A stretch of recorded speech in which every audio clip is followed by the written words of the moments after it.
ஆளுநர் ஆர்.என். ரவி அவர்கள் எப்போது தமிழ்நாட்டுக்கு ஆளுநர் நியமிக்கப்பட்டாரோ அப்போது வந்து திமுக அரசுக்கும் அவருக்குமான ஒரு முரண்பட்ட போக்கு நம்மளால் அரசியல் களத்தில் பார்க்க முடிஞ்சுது. திமுக கட்சி இதை புறக்கணிக்குது, பட் தமிழக அரசு இதை புறக்கணிக்கல அப்படிங்கிற ஒரு விஷயத்த வந்து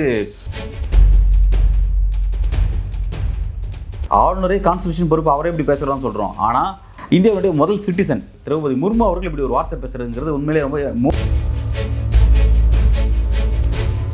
47க்கு முன்னாடி கிட்டத்தட்ட வந்து 60, 70, 78 ஆண்டுகளுக்கு முன்பு நடந்த ஒரு விஷயத்தை வந்து இன்னைக்கு நினைவுபடுத்துறதுக்கான தேவை இன்னைக்கு என்ன இருக்குது? 70 ஆண்டுகளுக்கு முன்பு நடந்த விஷயம். இந்த அரசியல் அவங்க ஏன் செய்யறாங்கன்னா, இஸ்லாமிய வெறுப்பு அரசியல் தான் ஆட்சி அதிகாரத்தில் பாஜக நிலைநிறுத்து செய்யும் அப்படிங்கிறதுக்காக அவங்க அதை பயன்படுத்துறாங்க.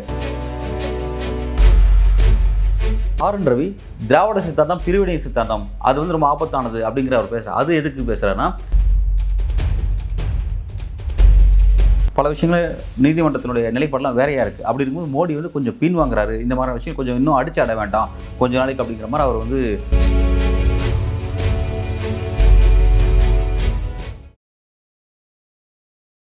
வணக்கம் சார். கவர்னர் மாளிகையில் தேநீர் விருந்துக்காக திமுகவை ஏற்கனவே போன வாரம் அழைப்பு விடுத்திருந்தாங்க. அது திமுக நிராகரி. ஆனால் இன்னைக்கு தங்கம் தென்னரசு அவர்கள் திமுக வந்து கலந்துக்கிறதாகவே குறிப்பிட்டிருக்காரு. இது எப்படி பார்க்குறீங்க? ரொம்ப ஒரு முக்கியமான ஒரு விஷயம். இன்றைக்கி தமிழக அரசியல் ஒரு முக்கியமான ஒரு அரசியல் நகர்வு அப்படிங்கிறத பார்க்குறோம். இந்த விஷயத்தை பொறுத்த வரைக்கும் ஆளுநர் ஆர்.என். ரவி அவர்கள் எப்போது தமிழ்நாட்டுக்கு ஆளுநர் நியமிக்கப்பட்டாரோ அப்போது வந்து திமுக அரசுக்கும் அவருக்குமான ஒரு முரண்பட்ட போக்கு நம்மளால் அரசியல் களத்தில் பார்க்க முடிஞ்சுது. நீண்ட காலமாகவே தமிழக அரசியலில் இந்த 3 ஆண்டுகளில் ஒரு பெரிய விவாத பொருளாகவே அவர் இருந்தார்னு பார்த்தோம். இப்பொழுது ஆளுநர் வந்து இப்போ இந்த தேநீர் விருந்த அழைப்பு விடுத்திருக்கிறாரு. திமுக கூட்டணி கட்சிகள் புறக்கணிச்சிருக்கிறாங்க. அதே போல் வந்து இந்த பக்கம் ஆப்போசிட்டில் பார்த்தீங்கன்னா அதிமுக வந்து நாங்கள் கலந்துப்போம் அப்படின்னு சொல்லிட்டு எடப்பாடி பழனிசாமி சீனியர் அமைச்சர்கள் ஜெயக்குமார் உள்ளிட்ட சில சீனியர் அமைச்சர்கள் அதில் கலந்து அனுமதிச்சிருக்காரு. அவங்க போயிருக்கிறாங்க அப்படிங்கிறத பார்க்குறோம். இப்போ திமுக வந்து தங்கள் ஸ்டாண்டை ஃபஸ்ட்டே சொல்லிட்டாங்க. காரணம் வந்து ஆளுநர் வந்து திமுக அரசியல் திமுகவுடைய ஐடியாலஜிக்கு எதான அரசியல் அவர் பேசுகிறாரு அப்படிங்கிறதுக்காகவும் அவர் வகிக்கக்கூடிய அந்த பதவிக்கு உட்பட்டு அவர் நடந்துக்க மாட்டேங்கிறார் அப்படிங்கிறதும் பல்வேறு விஷயங்கள் அவங்க அரசியல் ரீதியாக பாதிக்கப்பட்டிருக்காங்க. அதன் காரணமாக புறக்கணிச்சாங்கிறத அதை புரிஞ்சிக்க முடியுது. ஆனால் திமுக அந்த கூட்டணி அந்த அரசியல் அப்படிங்கிற ஒரு ஐடியாலஜி அரசியல்னு சொல்லுவாங்க. பாஜக மதவாத அரசியலுக்கு எதிர்ப்பான கூட்டணி அப்படிங்கிற மாதிரி தான் தாங்கள் அடையாளப்படுத்திப்பாங்க. அப்போ அதுக்கு எதிரான ஆளுநராக அவர் இருக்கிறதுனால புறக்கணிப்புங்கிறத கூட்டணி கட்சியில் அறிவித்தாங்க. பட் திமுகவும் லேட்டராக அறிவித்தாங்க. பட் இன்றைக்கு அதில் வந்து ஒரு மாறுபட்ட ஸ்டாண்ட் எடுத்துருக்காங்க அப்படிங்கிறத பார்க்குறோம். ஃபர்ஸ்ட் ஆஃப் ஆல் இந்த மாறுபட்ட நிலைப்பாடுக்கான காரணமாக என்னன்றதை பார்க்க வேண்டியதாக இருக்குது. இந்த விஷயத்தை நான் எப்படி பார்க்குறேன் அப்படின்னா, கலைஞருக்கான அவருடைய அந்த நினைவு நாள் அப்படிங்கிறதுக்காக அவருடைய 100ஆண்டு விஷயத்தை கொண்டாடணும் அப்படிங்கிறதுக்காக வந்து இந்த நாணயத்தை வெளியிடுறாங்க. இது வந்து கடந்த காலத்தில் வந்து இது புது விஷயம்லாம் கிடையாது. எம்ஜிஆருக்கு செஞ்சுருக்காங்க, காமராஜர் செஞ்சுருக்காங்க, இந்த மாதிரி பலருக்கும் செய்யக்கூடிய ஒரு வழக்கம் தான். ஜெயலலிதாவுக்கு அந்த விஷயத்தை ஆரம்பித்தாங்க. பட் அது நிலுவில் இருந்தது அப்படின்றத பார்க்குறோம். பட் இப்போ கலைஞருக்கான விஷயத்தை திமுக முன்னெடுக்கிறாங்கிறத பார்க்குறோம். இப்போ இந்த விஷயத்தை பொறுத்த வரைக்கும் நிதியமைச்சகம் நிர்மலா சீதாராமன் அவங்க தான் இதுக்கு அனுமதி கொடுக்கணும். அவங்க அனுமதி கொடுத்துட்டாங்க. அவங்க இதுக்கு மட்டும் அனுமதி கொடுக்கல. இது கூடவே வந்து பார்த்திங்கன்னா நம்ம உச்சநீதிமன்றத்துடைய அதோட 75 ஆண்டு விழா அது இருக்குது. அதுக்கான ஒரு அனுமதி கொடுத்துருக்காங்க. அதுக்கு ஒரு நாணயம் வெளியிட போகிறாங்க. அதே மாதிரி மும்பையிலோட ஸ்டாக் எக்ஸ்சேஞ்சு அதோடைய 100ஆண்டு விழா அதுக்கும் நாணயம் வெளியிடுறாங்க. அந்த மாதிரி இதெல்லாம் சேர்த்து திமுகவுடைய கலைஞர் அவர்களுக்கும் அந்த நாணய வெளியீட்டு விழா நடத்தியிருக்காங்க. வெளியீட்டுக்கான அனுமதி கொடுத்துருக்காங்க அப்படிங்கிறத பார்க்குறோம். இப்போ இந்த விஷயத்தை பொறுத்த வரைக்கும் இதை அனுமதி, அதாவது திமுக பாஜக ரெண்டுமே எதிர் துருவமாக அரசியல் பண்ணிட்டு இருக்காங்க. அரசியல் சித்தாந்தமும் சரி, அரசியல் காலத்திலையும் 2 பேரும் வெவ்வேறு எதிர் துருவத்தில் இருக்காங்கிறத நம்ம கவனிக்கிறோம். அப்படி இருக்கும் பொழுது இந்த நேரத்தில் இப்படி ஒரு திமுக கேட்ட அந்த கோரிக்கைக்கு ஒன்றிய அரசு உடனே செவி சாய்ச்சது, இப்போ இந்த விஷயத்தை செய்கிறது அப்படிங்கிறது வந்து 2 பேருக்கும் இடையிலான சில ஒரு நீண்ட காலமாக இருந்த முரண்பட்ட போக்கு இந்த விஷயத்தில் நம்ம காமிச்சிக்க வேண்டாம் அப்படிங்கிறதாக ஒன்றுக்கு இறங்கி வராங்க அப்படிங்கிற மாதிரி நான் பார்க்குறேன். அதாவது நம்மளுடைய தலைவருடைய, அதாவது திமுகவுடைய தலைவர் உங்களோட இணக்கம் எப்படி நீங்கள் உங்களோட கருத்தை நீங்கள் சொல்கிறீங்க. இதில் ஒரு ஸ்டாண்ட், ஒரு திமுக ஒரு பெரிய கட்சி அதில் ஒரு ஸ்டாண்ட் எடுக்கிறாங்கன்னா இதில் கூட்டணி கட்சியும் ஒரு பாதிக்கப்படுறாங்க இல்லையா? இவங்க முதல் கட்டம் என்ன குறிப்பிட்டிருந்தாங்க, விருந்தினர் மாளிகையிலேருந்து அழைப்பு எடுக்கும்போது இல்லை நாங்கள் நிராகரிக்கோம் அப்படின்னு சொல்கிறாங்க. குறிப்பாக அந்த வார்த்தையை சொல்லும்போது கூட்டணியில் அவங்க திமுகவில் இருக்கிற கூட்டணி தேடிய கட்சிகள் அதையும் ஆதவம் வச்சு நாங்களும் பங்கேற்கலன்னு ஒரு ஸ்டாண்டில் நிற்கிறாங்க. திடீர்னு இவங்க நாங்கள் பங்கேற்கணும்னு சொல்லும் போது இந்த கூட்டணிக்கான அந்த ஒரு உறவு வந்து நீங்கள் சொல்கிறத நான் புரிஞ்சுக்கிறேன். உங்கள் கேள்வி என்ன எனக்கு புரியுது.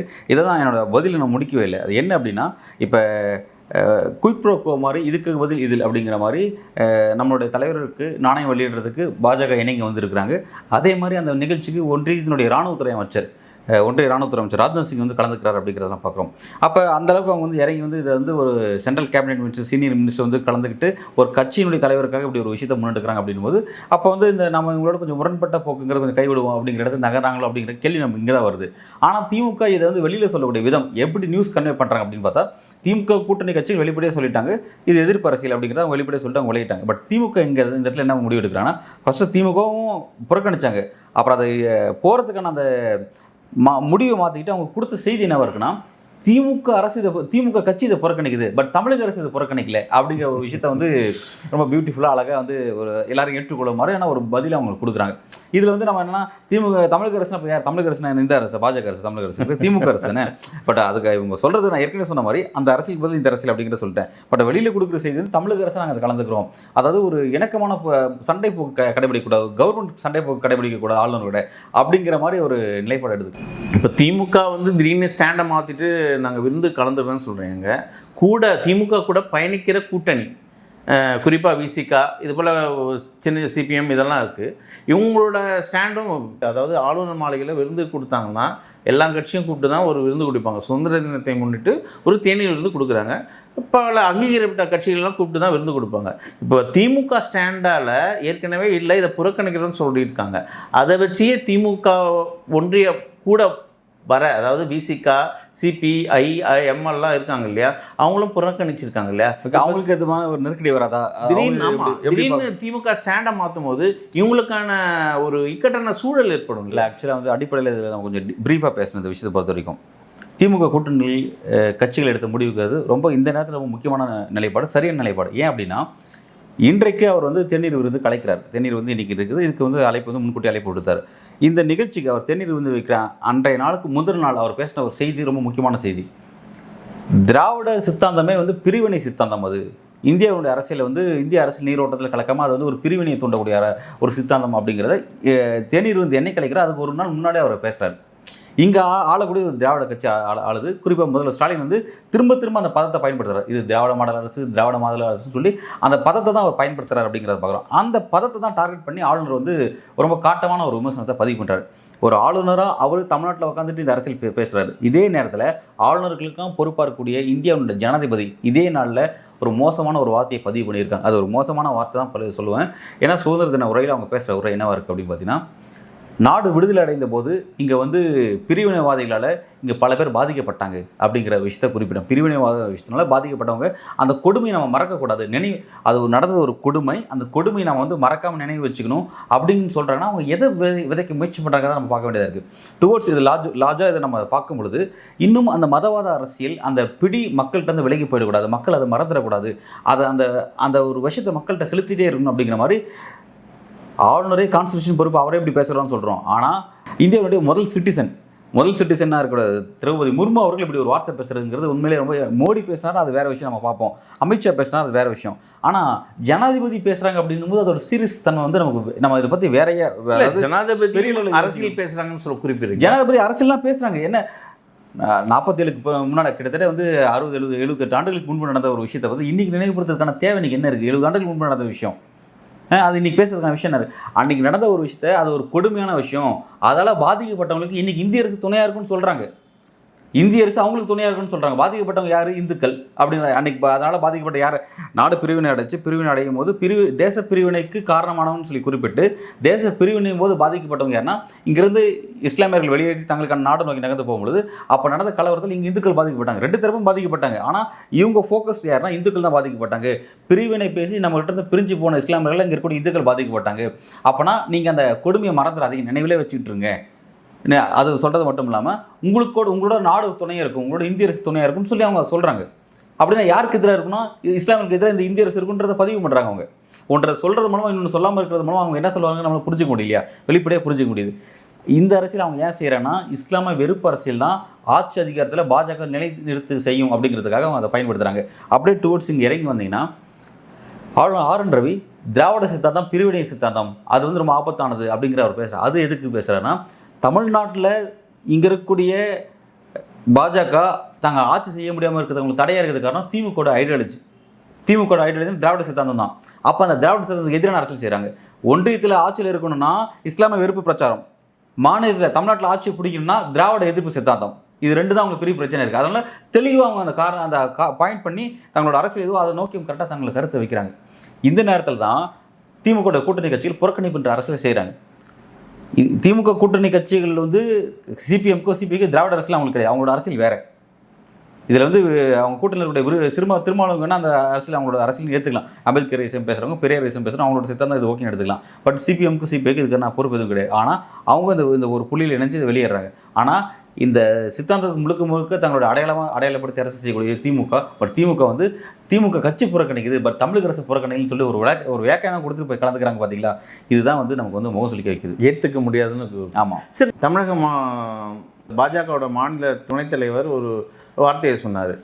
ஒன்றியத்துக்கும் மாநிலத்துக்கும் ஒரு இணக்கம் இல்லை, ஒரு இணக்கம் இருந்தால் தான் தேவையானதை கேட்டு பெற முடியும் அப்படின்னு ஒரு குறிப்பிட்டிருந்தார். இப்போ இணக்கம் காட்டுறது போதுமானதா? இல்லை, இப்போ இது வந்து நான் இது இணக்கம் அப்படிங்கிற மாதிரி நான் பார்க்கல. அதாவது என்ன ஒரு விஷயம் பார்க்குறேன்னா, இப்போ நடக்கக்கூடிய இந்த அரசியல்லாம் நம்ம எதோட பொருத்தி பார்க்கணும் அப்படின்னா, 2024க்கு முன்பு 2024க்கு பின்பு அப்படின்னு பார்க்கணும். 24ங்கிறதுக்கு பின்புனா 24 எலெக்ஷனுக்கு முன்பு எலெக்ஷனுக்கு பின்பு அப்படின்னு சொல்கிறேன். எலெக்ஷனுக்கு முன்புங்கிறது ஒரு பெரும்பான்மை மோடியை நம்ம பார்த்தோம். இப்பொழுது பெரும்பான்மை இழந்து மாநில கட்சிகளோட தயவில் ஆட்சி அமைத்திருக்கக்கூடிய மோடியை நம்ம பார்க்குறோம்.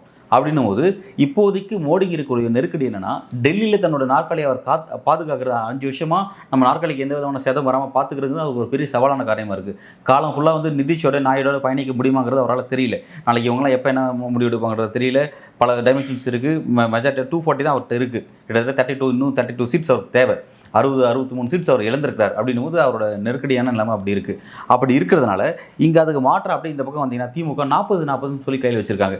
திமுக மட்டும் 22 எம்பிஸ் இருக்காங்க. கூட்டணிலாம் சேர்த்து வந்து கிட்டத்தட்ட 40 எம்பிஸ் கையில் வச்சுருக்காங்க. அப்படி இருக்கும்போது திமுக அரசியல் பெரிய பகச்சக்கூடாது அப்படின்ற இடத்துக்கு வந்து மோடி நகர்த்துட்டாரோ அப்படின்ற மாதிரி நமக்கு இதை சிந்திக்க வைக்குது. இந்த ஆக்டிவிட்டீஸ்லாம் பார்க்க அந்தளவுக்கு சிந்திக்க வைக்குது. இப்போ கடந்த காலத்தில் வந்து இடி ரைடு, ஐடி ரைடு உள்ளிட்டு அமைச்சு எதிர்க்கட்சிகளை தங்களுடைய அரசியல் கேட்ட மாதிரி உட்படுத்த வைக்கக்கூடிய ஒரு அரசியல் போன கரெக்டாக செஞ்சாங்க. பட் இந்த மாதிரி அதை செய்யறதுக்கு அவங்களால அதை ஃப்ரீ ஃப்ளோவாக லாஸ்ட் டைம் செஞ்ச மாதிரி செய்ய முடியுமான்னு தெரியல. ஏன்னா ஒரு பக்கம் நீதிமன்றம் வந்து பல்வேறு வழக்கில் ஒன்றிய அரசுக்கு எதிரான தீர்ப்புகளை கொடுக்குது. ஒன்றிய அரசுக்கு அதிகாரம் உண்டா, மாநில அரசுக்கு அதிகாரம் உண்டா அப்படிங்கிற விஷயத்தில் மாநிலங்களுக்கான அதிகாரம் உண்டுன்னு சொல்லிட்டு கனிம வளங்கள் தொடர்பான விஷயத்தில் பார்த்தோம், உள்ளுவதிகள் தொடர்பான விஷயத்தில் பார்த்தோம். பல விஷயங்கள் நீதிமன்றத்தினுடைய நிலைப்பாடெல்லாம் வேறையாக இருக்குது. அப்படி இருக்கும்போது மோடி வந்து கொஞ்சம் பின் வாங்குறாரு. இந்த மாதிரி விஷயம் கொஞ்சம் இன்னும் அடிச்சு ஆட வேண்டாம் கொஞ்சம் நாளைக்கு அப்படிங்கிற மாதிரி அவர் வந்து சைட்லைன் இந்த விஷயத்தில் கொஞ்சம் ஓரம் கட்டுறாரு அப்படிங்கிற மாதிரி நான் அதை புரிஞ்சுக்கிறேன். அதன் அடிப்படையில் தான் இப்போ வந்து திமுக கிட்ட இந்த மாதிரி நிலைப்பாடை நோக்கி நகராங்கிற மாதிரி நான் பார்க்குறேன். 2026 சட்டமன்ற தேர்தலை நோக்கி அப்படியே பயணிக்குமா இந்த இணக்கம்? இல்லை, இந்த இணக்கம் அதை நோக்கி பயணிக்குமா அப்படிங்கிறது வரக்கூடிய காலகட்ட அரசியலை பொறுத்த நம்ம முடிவு பண்ண முடியும். ஏன்னா இங்கே வந்து மாநிலத்தில் பாஜக நாங்கள் ஆட்சியை பிடிக்கணும் அப்படிங்கிறதுக்காக திமுகவுக்கு எதிரான அரசியல், திமுக செய்யக்கூடிய ஊழல் போன்ற விஷயங்களை வந்து குற்றச்சாட்டு வைக்கிறது, ஏதோ மாநிலத்தில் அதிகாரப்பூர்வ எதிர்க்கட்சியாக தாங்கள் தான் அப்படிங்கிற மாதிரி செயல்படக்கூடிய தோற்றத்தை கடந்த 3 ஆண்டுகளாக காமிச்சிட்டு இருந்தாங்கிறத பார்த்தோம். அது இனி வரக்கூடிய காலகட்டத்தில் அப்படி தான் காட்டும் அப்படிங்கிற மாதிரி தெரியுது. ஆனால் இப்போ பாஜக பொறுத்தவரைக்கும் தமிழ்நாட்டு அரசியல் அவங்களுக்கு ஒரு ஹோல்டு வேணும். ஆனால் ஆல் ஓவர் இந்திய அரசியலை பார்க்கும்போது தமிழ்நாடு அவங்களுக்கு செகண்ட் கேட்டகரி தான். ஃபஸ்ட்டு கேட்டகரி தமிழ்நாடு அவங்களுக்கு கிடையாது. தமிழ்நாடு தாண்டி அவங்களுக்கு இன்னும் பல அரசியல் லாபிஸ்லாம் செய்ய வேண்டிய தேவை இருக்குது. அப்படின்னும் போது அவங்க இதெல்லாம் பெருசாக கண்டுக்கல. பட் எஸ்பெஷலி தமிழ்நாடுங்கிற கவனம் செலுத்தி ஆகணும் அப்படின்ற இடத்துக்கு வரும்போது தான் வந்து திமுக எப்படி அணுகலான்ற அந்த கேட்டகரிக்குள்ளே வரும். அது வரையும் பார்க்கும்போது அவங்க நேஷனல் அரசியல் அங்கே கவனம் செலுத்துறது, தன்னோட நாற்காலி இன்னும் எப்படி வலிமையாக்கிக்கிறது, இன்னும் வேறு யாரையெல்லாம் உள்ள கொண்டு வரது, குதிரை பேர அரசியல் செய்ய முடியுமா, வாய்ப்பு இருக்குது அப்படிங்கிறத பார்க்குறது. வரக்கூடிய மகாராஷ்டிரா எலெக்ஷன் வருது, ஹரியானா எலெக்ஷன் வருது, ஜார்க்கண்ட் எலெக்ஷன் வருது. அந்த பகுதியில் வந்து என்ன மாதிரியான நிலைப்பாடு எடுக்கிறது, எப்படி வந்து தங்களுடைய வெற்றி நிலைநாட்டிக்கிறது. ஏன்னா இனி வரக்கூடிய ஒவ்வொரு தோல்வியும், மாநிலத்தில் இருக்கக்கூடிய ஒவ்வொரு தோல்வியும் மோடிக்கு வந்து பெரும் சிக்கலாக மாறும். ரெண்டாவது ராஜ்யசபாவில் அவங்களுக்கு பெரும்பான்மை இல்லாமல் இருக்கிற சூழலை பார்க்குறோம். அப்படி இருக்கும்போது மாநிலத்தில் ஆட்சியை கைப்பற்றினா மட்டும் தான் ராஜ்யசபாவில் மெஜாரிட்டி அவங்களை தக்க வைக்க முடியும். இப்போ அதை நோக்கி அவங்களுக்கு சரியான நெருக்கடி இருக்கிறதுனால இதெல்லாம் ஒரு பெரிய விஷயமா அவங்க பார்க்கல. இந்த விஷயங்களை பொறுத்த வரைக்கும் ஒன்றை சென்று குடிச்சு ஒன்றை பெறது அப்படிங்கிற அளவில் 2 பேர் நகராங்க அப்படிங்கிற மாதிரி தான் விஷயம்லாம் பார்க்குறேன். கெட் அவுட் ரவி போது இப்போ கெட்டின் ஆகிருக்காரு ரவி. ஆக்சுவலாக கெட் அவுட் ரவின்னு பார்க்கும்போது அவரோட பதவி காலம் முடிஞ்சிருச்சு. லாஸ்ட் மந்த் 31 முடிஞ்சிருச்சு. ஆக்சுவலாக இப்போ அவர் இருக்கக்கூடாது. பட் இது குறித்தான அதிகாரப்பூர்வ அறிவிப்பு வந்து இன்னும் ஜனாதிபதிகிட்ட இருந்தும் இன்னும் வராமலே இருக்குது. ஆளுநரோட பதவி காலம் முடிஞ்சிருச்சு. அவர் ஏன் இன்னும் கண்டினியூ பண்ணுறாரு, வேறு எதுவும் திட்டங்கள் இருக்கா, அதிகாரப்பூர்வம் அறிவிப்பு இல்லாமல் அவங்களால ரொம்ப நாள் கண்டினியூ பண்ண முடியாது. பட் இன்னி வரையும் கிட்டத்தட்ட 15 days ஆகிடுச்சு. 15 daysல இப்படி தான் கண்டினியூ பண்ணிகிட்டு இருக்காங்க. அதனால் கெட்டின் ரவியா அப்படிங்கிறதெல்லாம் வந்து இன்னும் தெரியாமல், அந்த விஷயம்லாம் இன்னும் தெளிவில்லாமல் இருக்குது. இந்த கவர்மெண்ட் மாளிகை தேநீர் பல சூட்சமங்களை நல்லா விளக்குனீங்க. உங்கள் நேரத்துக்கு மிக்க நன்றி.